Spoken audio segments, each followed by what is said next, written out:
Hallo und herzlich willkommen zu Kerbal Space Program.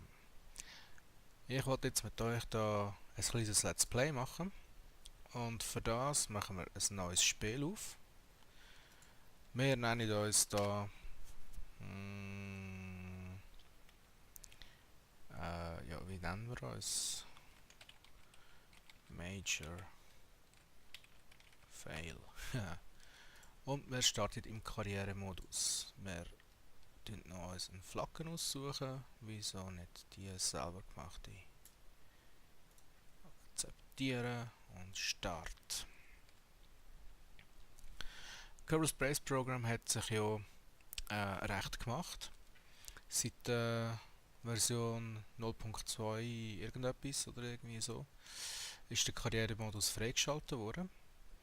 Und da ist das Ziel, ich gehe nochmal schnell raus, das mache ich das kann ich zeigen. Da ist das Ziel, mit Hilfe von dem Gebäude oder von diesen Gebäuden Science-Punkte, also respektive Forschung zu betreiben. Und Forschung kann man betreiben, wenn wir Science-Punkte haben. Science-Punkte bekommen wir über, wenn wir erfolgreich Missionen abschliessen. Jetzt am Anfang, ich habe das Spiel schon ein bisschen seit längerem. Am Anfang haben wir halt nicht gerade die grossen Möglichkeiten, weil wir haben relativ wenig. Wir haben eine Kapsel, also ein Pod, ein Command Pod für ein Carbonaut. Dann haben wir ein Triebwerk, ein Solid Fuel Triebwerk und ein Fuel Tank. Im Kontrollmenü ist noch gar nichts. In den Strukturen ist anfangs das Modular Grider Segment, also das ist das Ding, das man kann irgendwie anbringen irgendwo. Aerodynamics haben wir noch gar nicht. Utility haben wir den Fallschirm und den werde ich mehr brauchen. Und Science haben wir anfangs einen Kommunotron. Den werde ich jetzt hier auch anbringen.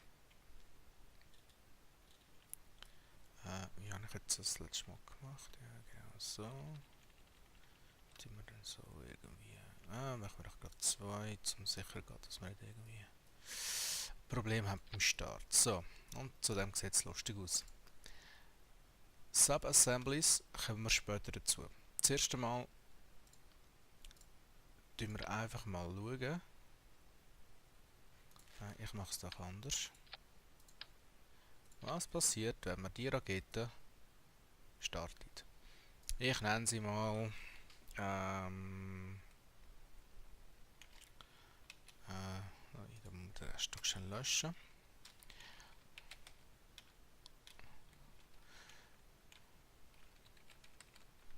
Orbiter 1 Not. So, das Ganze speichern wir ab und gehen zum Launch. Der Ladebildschirm, muss ich ganz ehrlich sagen, ich könnte jetzt ein schöner machen. Aber das ist eine andere Sache. So, wir haben alles in einer Stage, das passt mir nicht. Da habe ich gerade vorher vergessen noch zu machen. Also, wir müssen natürlich den Fallschirm können nicht schon beim Start aufgehen, sondern wir wollen zuerst in die Luft und dann soll der Fallschirm aufgehen. Jetzt können wir das mal so machen. Man kann auf alles rechts klicken. Und da sieht man jetzt zum Beispiel beim Fuel Tank, wie viel Treibstoff das er noch drin hat, 90 von 90. Und der Oxidizer 10 von 10. Gehen wir da auf aufs Triebwerk, Entschuldigung, können wir da sagen, aktivieren das Triebwerk oder deaktivieren. Dann ist da die Anzeige, wie viel Elektrizität das Triebwerk produziert. Elektrizität sehen wir da, das sind die Ressourcen, die wir haben von unserer Rakete. Da haben wir Electric Charge, haben wir jetzt momentan 50 von 50,14. 0,14 ist, weil das Triebwerk hat eine Speicherkapazität von 0,14. Liquid Fuel ist da, wo wir halt jetzt momentan einen Fuel Tank drin haben. Und Oxidizer ebenfalls. So, Das Spiel ist relativ einfach gemacht. Man braucht dazu WASD, QE und Leertaste. Das ist mal so, das sind Basics. Später wird man dann noch ein paar andere Sachen brauchen, wie glaub's, jetzt muss ich gerade überlegen, I, K, L, J und glaub H und B. Aber das brauchen wir jetzt momentan noch nicht. Mit, ja, mit R kann man das RCS aktivieren, das wir momentan noch nicht haben. Und mit T das SAS, wo wir nicht brauchen momentan. Dazu komme ich später noch, wenn wir dann auch eine gröbere Rakete machen können. Jetzt starte ich mal das Ganze.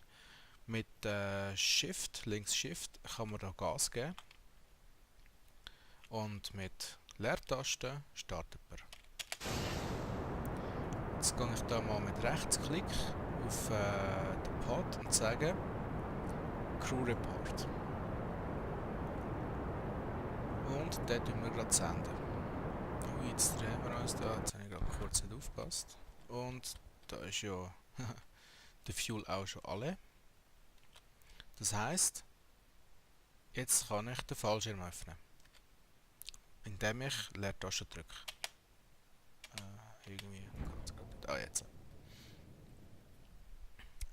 Das ist unser Carbonaut, der Jebediah. Der hat einfach immer Spaß, das finde ich super toll, muss ich echt sagen. Und so wie es aussieht, man könnte jetzt schaffen, auf dem Gebäude zu landen. Mal schauen, ob das funktioniert. Der Fallschirm öffnet sich immer 500 Meter über der Oberfläche. Egal, ob man jetzt auf einem Berg oben ist oder wie auch immer, es ist immer 500 Meter über der Oberfläche. Das heisst, wenn jetzt der Berg 8000 Meter hoch ist, geht der Fallschirm bei 8500 Meter auf. Da sehen wir die Steig- oder Fallrate. Dann sehen wir da, das ist auf, auf den Grund. Und jetzt mache ich dann nochmal einen Crew Report und den speichern. Und ja, er hat halt nicht ganz geklappt mit dem Gebäude, wäre zwar lustig gewesen, aber so ist auch gut.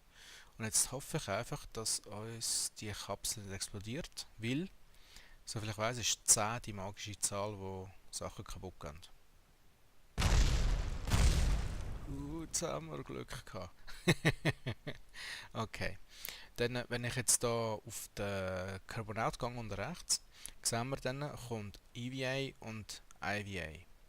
Wenn ich jetzt hier auf IVA gehe, dann sehen wir das, was er von der Kapsel innen sieht. Da sind ein paar Kommandosachen, die sich je nachdem verändern, wenn wir mit WASD etwas machen. Oder Q und E. Dann haben wir da das Bedienungspanel. Wenn ich jetzt R drücke für RCS, sollte ich das angehen, genau. SAS. Stage ist, glaube ich, ob die Stage aktiv ist oder nicht. Jo. Also ich brauche das sehr selten.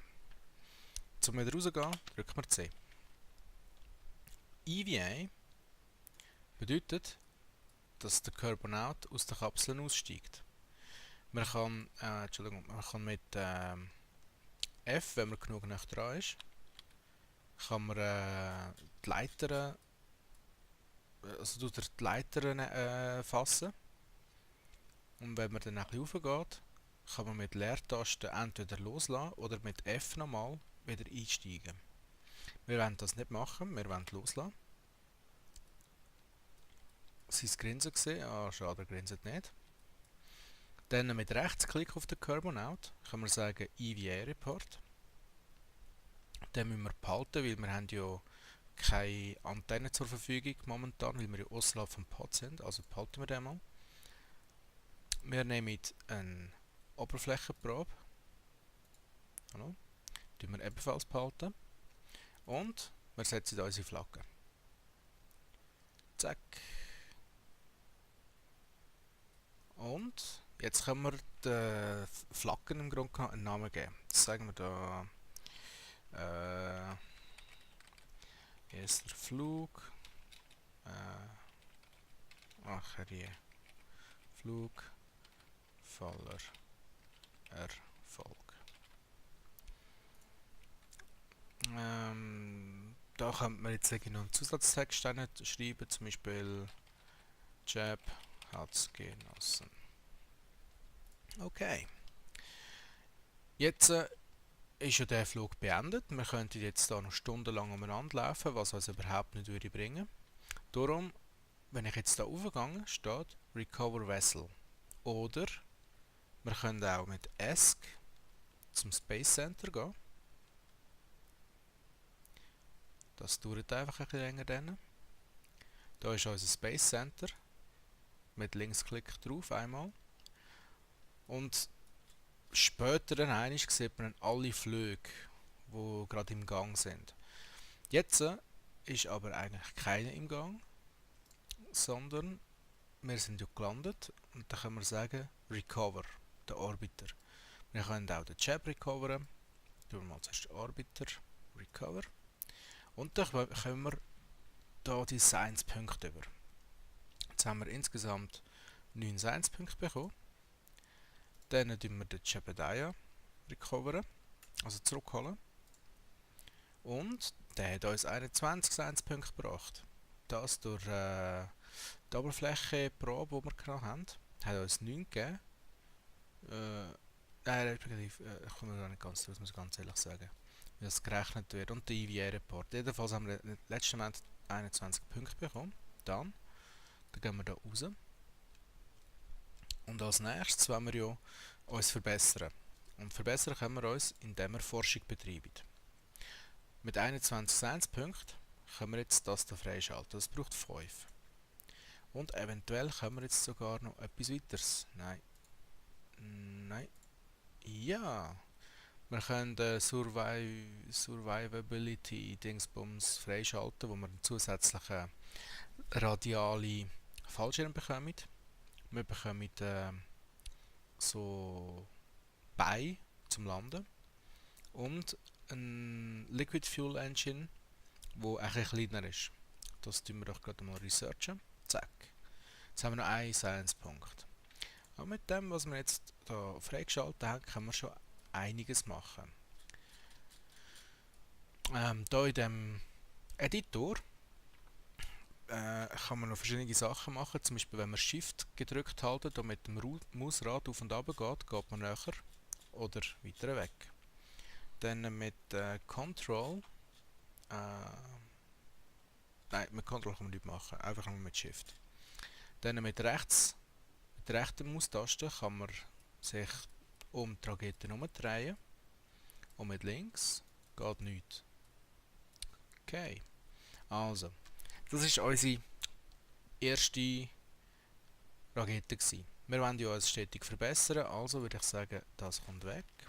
Jetzt gehe ich da. Jetzt haben wir einen Stack Decoupler bekommen.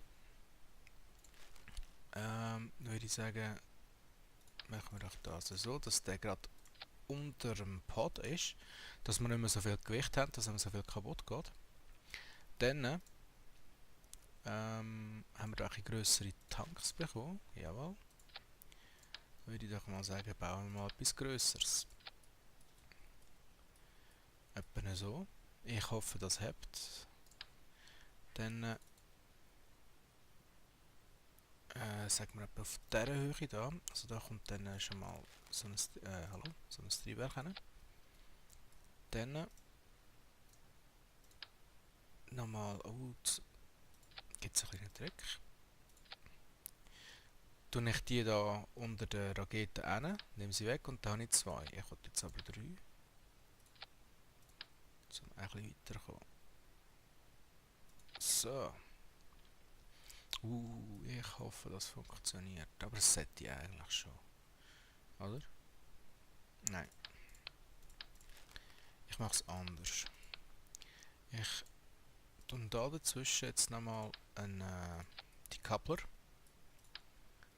Dann das dran. Dann das dran. So. Und ich versuche es jetzt einfach mal mit einem Solid Fuel Booster noch. So. Okay. Also, das wird ja unsere zweite Rakete werden. Und jetzt müssen wir aufpassen. Und zwar haben wir da rechts hinten unsere Stages.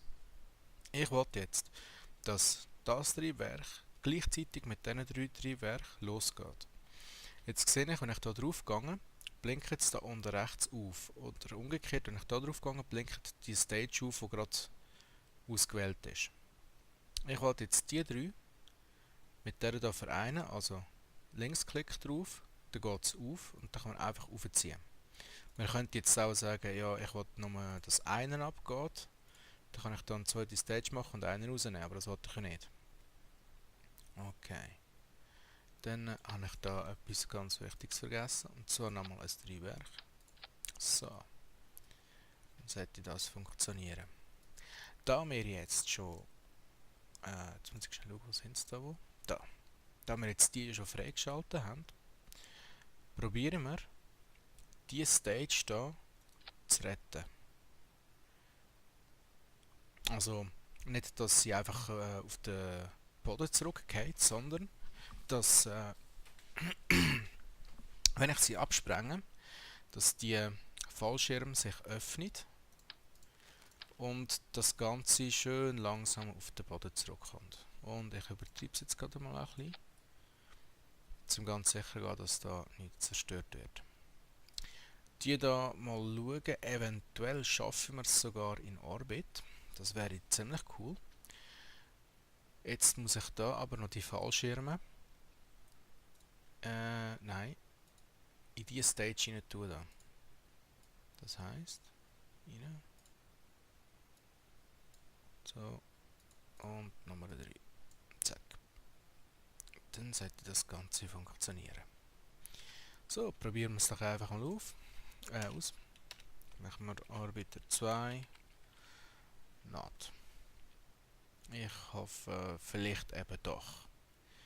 Und launchen das Ganze. Wenn wir Glück haben, können wir jetzt schon extrem viel Science machen.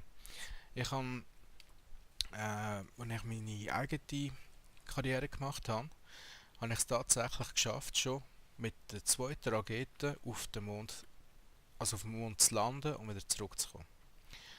Ob wir jetzt so weit kommen, weiss ich nicht. Ich schalte jetzt mal das SOS ein und die Rakete tut sich recht bewegen. SOS aus und sie bewegt sich noch mehr. Okay. Na ja. Versuchen wir es trotzdem mal und hoffe, das geht nicht alles schief. Und versuche da möglichst in der Mitte zu starten.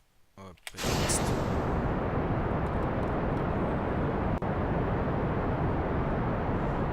Okay, ich muss da recht gegenhalten und dann sieht man, was ich gerade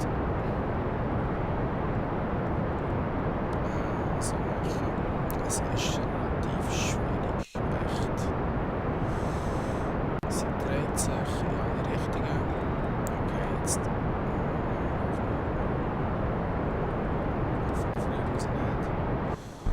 So. So, komm schon. Okay, langsam wieder Kontrolle. Das war jetzt gerade ein bisschen eine Sache gewesen. So. Jetzt, oh, etwas habe ich noch vergessen, das machen wir dann im nächsten Flug. Dann machen wir doch gerade mal einen Crew Report und senden den. Oh, jetzt dreht sie sich noch. Nein, jetzt geht es auch gar nicht. Komm schon. Wieso machst du das? So, also, SS einschalten. Dann funktioniert es besser. So, jetzt haben wir da den orangen Strich, der ist normalerweise beim Start nach unten gerichtet. Jetzt mache ich einen Gravity Turn viel zu spät, das heisst, ich kann ihn flacher machen. Und ich sehe schon, unser Fuel geht langsam, aber sicher zur Neige. Jetzt bin ich mit M in die Ansicht gegangen. Und da sehe ich, wie weit das ich komme. Ah ja, das ist gut. Wahrscheinlich lande ich mit dem Wasser durch die Rotation von Kerbin. Also der Planet heißt Kerbin. Werde ich sehr wahrscheinlich im Wasser landen. Jetzt kann ich schon mal etwas zu dieser Ansicht sagen. Also, da sehen wir unseren Pod. Dann haben wir da unser Kerbin Apoapsis. Apoapsis ist der höchste Punkt von einer Ellipse. Wenn ich jetzt da Linksklick mache, kommt ein Menü und da steht Add Manöver. Jetzt kann ich da, das Zeichen bedeutet beschleunigen, das heißt abbremsen. Wenn ich das Ganze so anschaue, kann ich dann die Flugbahn verändern. Ich kann sie weiter rüberziehen, ich kann sie so weiter rüberziehen. Hoppla. Oder ich kann sie rotieren. Aber da wir jetzt sowieso keinen Treibstoff mehr haben, werde ich nichts machen. Okay, wir haben noch genug Electric Charge. Da würde ich doch mal meinen, machen wir doch nochmal einen Crew Report und den gerade senden. Das gibt uns 5 weitere Punkte, was ich grossartig finde. Und da sieht man, wie die Antenne ausfährt. Das finde ich echt cool gemacht. Zack, dann. Jetzt, wenn wir schon so weit sind, würde ich mal sagen, Jab, steig aus. So, weit über Kerbin. Irgendwie etwas um die 190 km Schwelle. Sehen wir unseren Kerbonaut festklammernd an der Leiter zu seinem Pod. Nein, jetzt hat er losgelassen. Jetzt können wir auch einen EVA-Report machen. Keep Data. Ich mache jetzt mal etwas, mal schauen, ob ich es schaffe, wieder zurückzukommen. Er hat jetzt losgelassen, dann kann ich mit R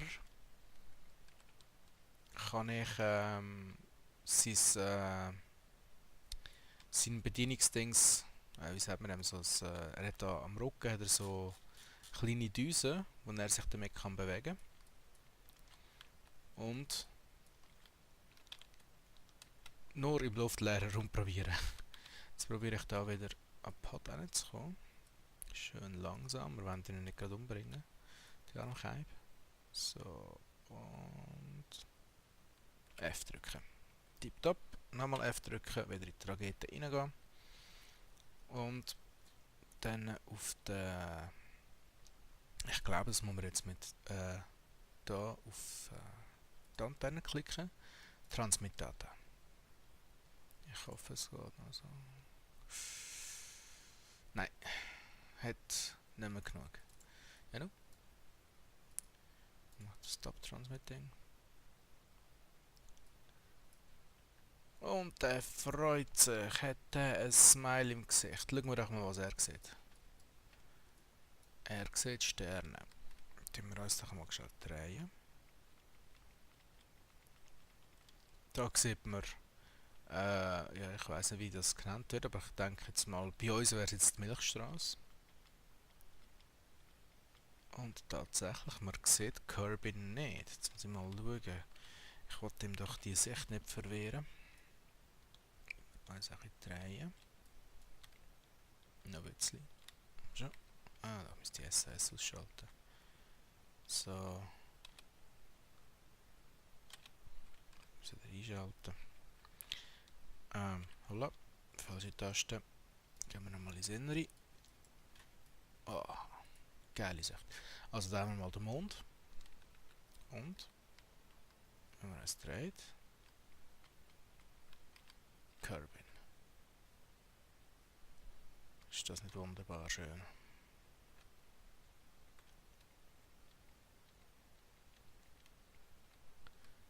Ja, ich muss sagen, also das Spiel an und für sich ist wirklich schön gemacht. So, also, ich spule jetzt mal ein bisschen vor, das kann man mit Punkt und Komma machen oder man geht einfach da oben auf die Pfeil. Ah, ja, jetzt sagt er mir, ich kann kein Time Warp machen, während ich noch am Beschleunigen bin. Mit X kann man Beschleunigung auf einen Schlag zurücknehmen.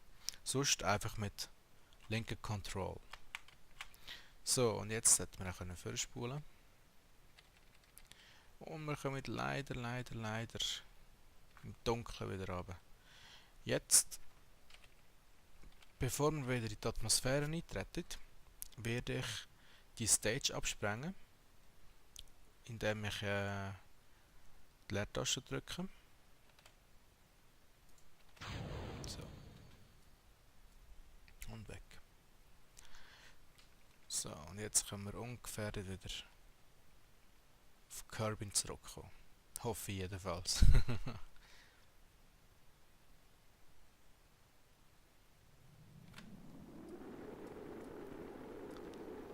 Ja, ich weiß.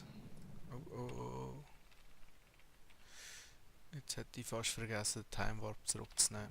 Jetzt können wir den Fallschirm rauslassen, der uns ein bisschen zusätzlich abbremst. So ist es gesagt, landen wir im Wasser. Ja, schon. Leider hat es nicht gelangt. Ja, da wieder ein bisschen vorspulen.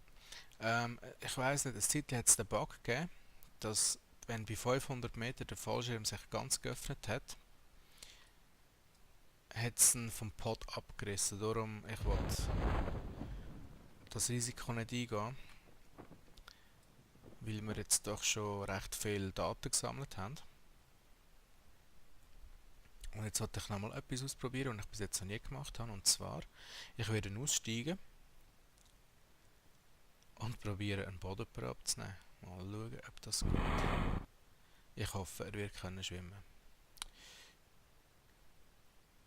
No risk, no fun. Und da sind wir schon. Nivea Report.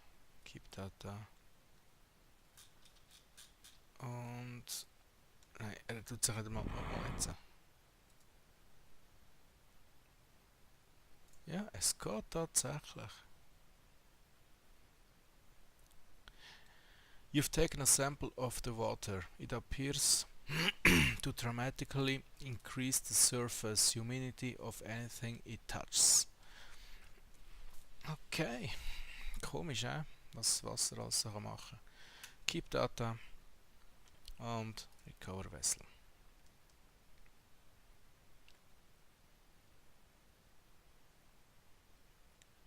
Jawohl, jetzt haben wir 25 Science-Punkte dazu bekommen. Jetzt muss ich schnell schauen, ob echt der...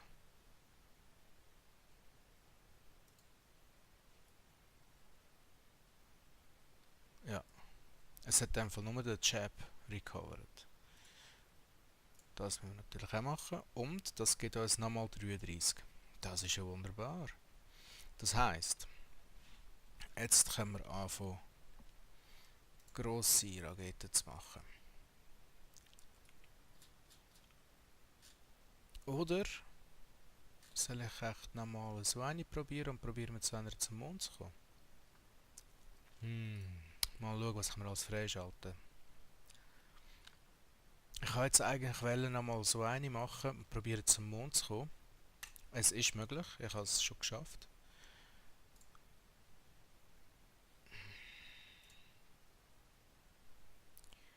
Ja, das sind die groben Full Booster und da haben wir noch ein anderes, ein gröberes Triebwerk.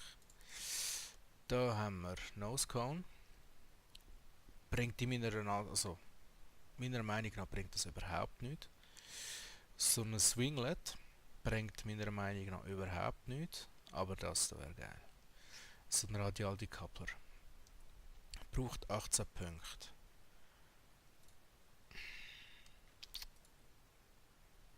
Ich weiß nicht. Also, ich weiß, am Anfang ist sicher die Stabilität sehr wichtig. Und der Decoupler da, den könnte man das Leben um einiges einfacher machen. Aber die Fuel Booster da, die haben einen Power, das ist unglaublich. Nein, ich mache es mit Stabilität das erste Mal. So, close.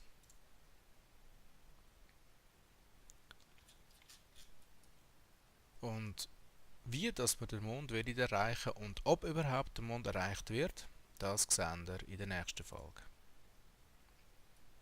Und tschüss!